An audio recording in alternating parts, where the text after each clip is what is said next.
Инстаграмдағы алаяқ. Авторы Мейіргүл Оңғарова. 2 бөлім. Ендігіде осылай болады. Маған сөйлемесін ешкім. Онсыз да ерігіп жүрген жоқпын. Сыйлап болдым бәріңді деп, өз-өзінен күйініп сөйлеп жүр. Шыңғыс жұмыстан келгенде, азар болса бір таяқ жер. Жемей жүрген таяқ па? Бұларға жағынам деп, осы кезге дейін алдарында құрдай жорғалап келіпті. Енді олардың ережесімен жүрмейді. Сымбаттың жаны күйзелді. Не ақша жоқ. Соңғы рет қашан жаңа киім алғаны есінде жоқ. Шыңғыс ақшаны өлшеп береді. Сымбат көптен бері Инстаграмнан бір қызды көріп қызығып жүр. Ол да өз секілді ата-енесімен бірге тұрады. Сүйкімсіз қайын әпкелері бар. Сонда да бүкіл тірлікке үлгеріп, қайын жұрттың сүйікті келініне айналған.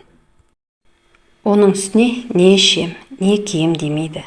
Айтуынша табысын Инстаграм арқылы табады. Жақында салоннан су жаңа көлік алды. Көз алдында өскен қыз. Инстаграм арқылы бақылап жүргеніне біраз уақыт болған. Кезінде өзі сияқты ошаққа нан жауып жүретін. Қазір жағдайы мүлде басқаша. Өзім сияқты үй шаруасындағы әйелдерді табысқа шығарам деп қайта-қайта алдынан шыға берді.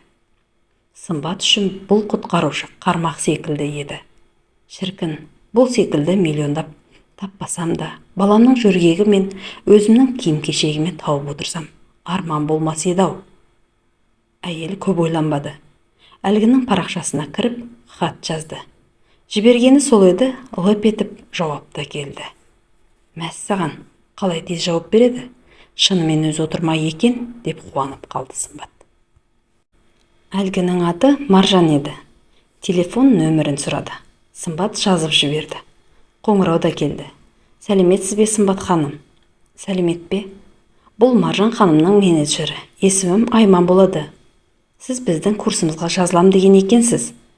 Дәл қазір біздің курсымызға 90% жеңілдік жүріп жатыр. Бұл курсты оқыған соң, сіз аптасына 100 мың табатын маман болып шығасыз, деді телефонның ар жағында жағымды дауыс. Сымбаттың көзіне жас келді. 100 мың дегенде естігенде, шіркін-ай, аптасына 100 мың тауып отырсам, мыналарға тәуелді болмай, сонда бір айда 400 мың теңге.